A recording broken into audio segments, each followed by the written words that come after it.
এই যে বিস্তীর্ণ মাঠ, সবুজের সমাহার, কৃষকের ছুটে চলা, কৃষি এবং কৃষকের মেলবন্ধন সবই বেঁচে থাকার তাগিদে। তবে এখানে যা চাষ হয় তা বিষ।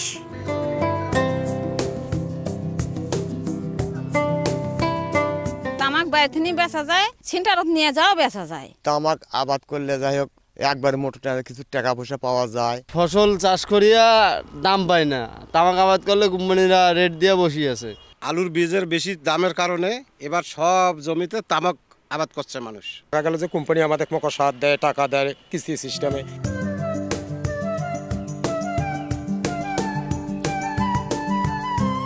জমিতে ক্লোরিনের মাত্রা এত পরিমাণে বেশি বৃদ্ধি পায় তামাক চাষের কারণে, আমরা চাষাবাদ করি সেটা কিন্তু অনেক ক্ষেত্রে বাধাগ্রস্ত হয় এবং জমির উর্বরতা নষ্ট হয়। তামাক এটাকে তারা গ্রেডিং করে, A B C D E এরকম 4টা বা 5টা গ্রেডিং করে, যে গ্রেডিংটা প্রতি বছর তাদের পরিবর্তন হতে থাকে। যে ওই কৃষককে যে টাকা দিচ্ছে 2 বছর বা 3 বছর পর, যে A গ্রেডের তামাক 3 বছর পরেও যদি একই রকম গ্রেডের তামাক হয়ে থাকে, ওই তামাককে তারা ভিন্ন গ্রেডিং করে থাকে, যেটার প্রাইসটাও কমতে থাকে। আলটিমেটলি ওই চাষিকে শেষ করে দিয়ে তারপর অন্য এলাকায় তারা ধাবিত হয়।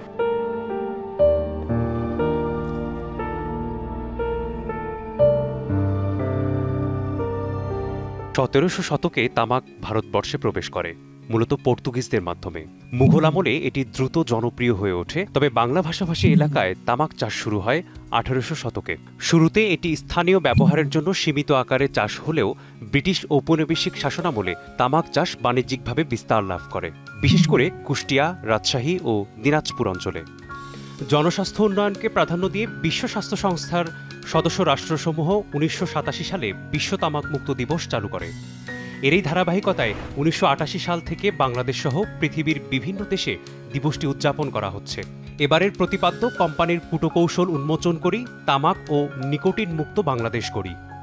অন্যান্য বছরের ন্যায় বাংলাদেশ সরকারের পাশাপাশি বাংলাদেশ তামাক বিরোধী জোটের পক্ষ থেকে সারা দেশে এই দিবসটি পালনে জেলা ও উপজেলা সহ 80টিরও অধিক জায়গায় র্যালি, মানববন্ধন, আলোচনা সভা, সাংস্কৃতিক অনুষ্ঠান সহ নানা কার্যক্রম পরিচালনা করা হচ্ছে।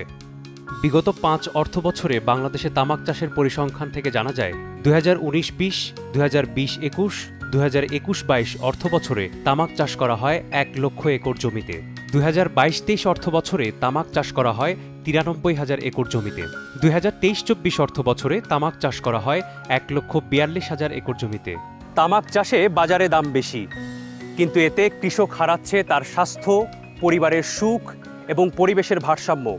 মৃত্যু যেন তাদের মাটির নিচে অপেক্ষা করছে। বিক্রি করে টাকা পাওয়া ছাড়া এটা তো আর কোনো উপকারিতা আসলে খুঁজে পাওয়া যায় না। আবাদ করলে এর গন্ধ বাসনায় ভাত খাওয়া যায় না।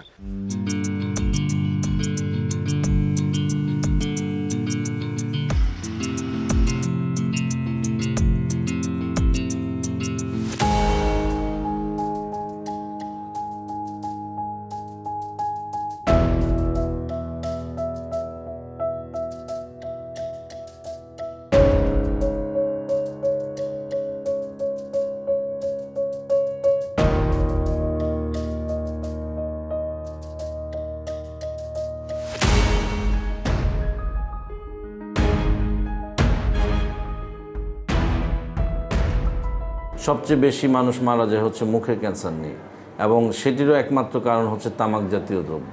বিভিন্ন রকমের জর্দা আছে, বিভিন্ন রকমের খৈনি এবং পান মশলা, যেটা বিভিন্ন ফরম্যাটের আছে। মুখের ক্যান্সারের ক্ষেত্রে সবচেয়ে বেশি হচ্ছে প্রিভিলেন্স পাপুয়া নিউ গিনি, এরপরে প্রিভিলেন্স হচ্ছে বাংলাদেশের। প্রথমত হচ্ছে স্বর পরিবর্তন হবে, তারপরে যেটা হবে যে গলায় খেতে অসুবিধা হবে, শ্বাস নিতে অসুবিধা হবে। কখনো যদি ক্যান্সার হয়ে যায় সেক্ষেত্রে লসিকা নালী দিয়ে হচ্ছে প্রবাহিত হয়, গলায় বিভিন্ন রকমের চাকা দেখতে পাওয়া যায়, কিছু খেতে পারে না, ঝালঝাল মনে হয়। তো সেটি হচ্ছে আসলে ডিসপ্লাস্টিক চেঞ্জ। দানাদার কিছু ঘা হবে, মনে হচ্ছে ভিতর থেকে কিছু বের হয়ে আসছে, দাঁত নড়তেছে, দাঁত কখনো অটোমেটিক্যালি হাতে চলে আসছে। তখন বুঝতে হবে যে ওইখানের যে আক্রান্ত অংশে যে হাড় ছিল, এই হাড়টি অলরেডি পচে গেছে অনেক দিনের ঘা থেকে। তখন এইভাবে ক্যান্সারের টার্ন নেবে, এবং ক্যান্সারে যখন টার্ন নিয়ে নেবে তখন কিন্তু আপনাকে আর বেশি সময় দিবে না।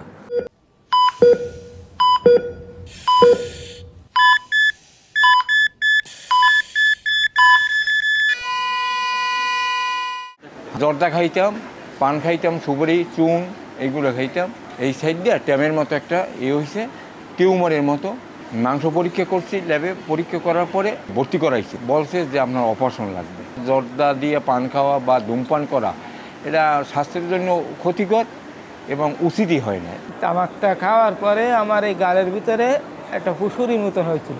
জর্দা পান জানে কেউ না খায়, তাহলে বিড়ি সিগারেট জানে কেউ না খায়, এগুলো আমি নিজেই মানে সবাই বন্ধ করার জন্য চেষ্টা করব। এই পান জর্দা খাওয়াতে অনেক ক্ষতি তার তো হয়েছি, তারপর আমাদের ফ্যামিলিতেও আর্থিক ক্ষতি হইতে আছে। এই গাঁজা, মদ, বিড়ি, সিগারেট, এই জর্দা পান, এটা এমন না যাই না খেলে বাঁচা যাচ্ছে না। বাতাল বড় দরকার, এটা মোটে বাদ দিয়ে দিক। যদি কারখানাটাই বন্ধ করে দিই জর্দা, তাহলে তার কেউ খাবো না, খাবো না।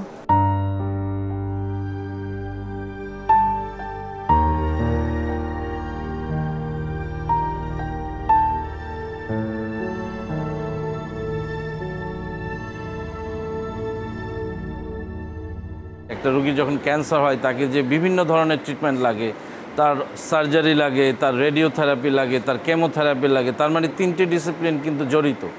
সো 3টি ডিসিপ্লিনের উপরে কিন্তু আলটিমেট এই রোগীদের বার্ডেন বাড়ছে এবং আমাদের জাতীয় সম্পদেরও অপচয় হচ্ছে।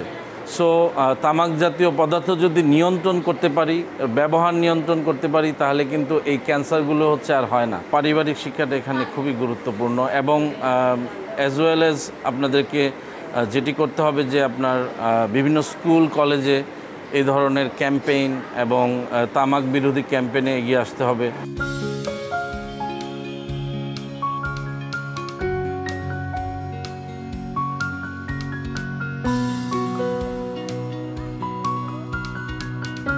গ্লোবাল অ্যাডাল্ট টোবাকো বা গ্যাটস এর বাংলাদেশের 2017-এর পরিসংখ্যান থেকে জানা যায় দেশে পুরুষ ধূমপায়ীর সংখ্যা 36.2%, মহিলা ধূমপায়ীর সংখ্যা 0.8%, চর্বণযোগ্য তামাক ব্যবহারকারীর মধ্যে পুরুষের সংখ্যা 16.2%, মহিলার সংখ্যা 24.8%, 10 থেকে 14 বছরের শিশুদের মধ্যেও তামাক ব্যবহারের সংখ্যা 2.4%, আর কর্মক্ষেত্রে পরোক্ষ ধূমপানের শিকার হচ্ছেন 42.7% মানুষ।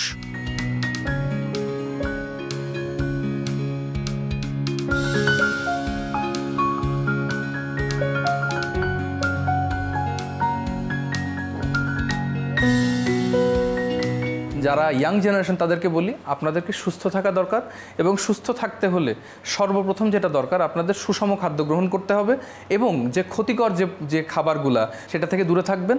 এটা নাম্বার 1 তরুণদের জন্য, এবং নারীদের ক্ষেত্রে বলতে হয় এটা একটা বর্তমানে হাল ফ্যাশন হয়ে দাঁড়িয়েছে। অনেকে মনে করছে এটা একটা ফ্যাশন, আবার অনেকে মনে করছে এটি তাদের সম অধিকারের একটি প্রশ্ন। এখানে সম অধিকারের বিষয়ে আমি না আসি, প্রথমেই আমাদের চিন্তা করা উচিত এই যে তামাক গ্রহণ করছি সেটি আসলেই আমার জন্য উপকারী নাকি আমার শরীরের জন্য, আমার মস্তিষ্কের জন্য অনুপকারী।